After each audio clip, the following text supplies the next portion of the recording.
Hi viewers, welcome to my channel.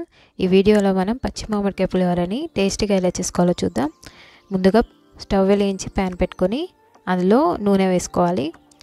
నూనె వేడిన తర్వాత ఆవాలు, జీలకర్ర, శనగపప్పు, పల్లీలు వేసుకొని బాగా ఫ్రై చేసుకోవాలి.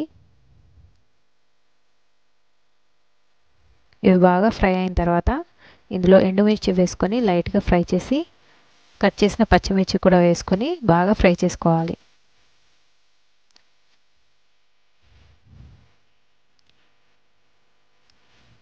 ఇప్పుడు ఇందులో కరివేపాకు వేసుకొని లైట్గా ఫ్రై చేసి పసుపు కూడా వేసుకొని ఇది కూడా ఒకసారి లైట్గా ఫ్రై చేసిన తర్వాత ఉడికించిన రైస్ని ఇందులో వేసుకొని ఒకసారి బాగా మిక్స్ చేసుకోవాలి.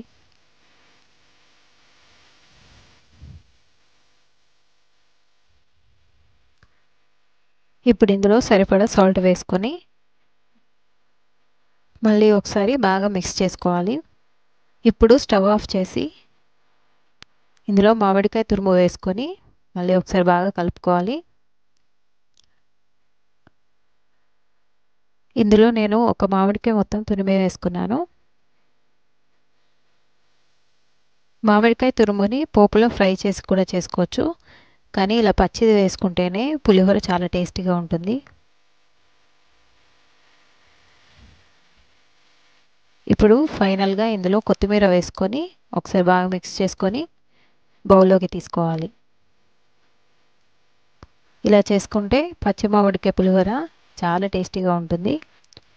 ఈ వీడియో మీకు నచ్చితే లైక్ చేయండి, షేర్ చేయండి, మా ఛానల్ని సబ్స్క్రైబ్ చేసుకోండి.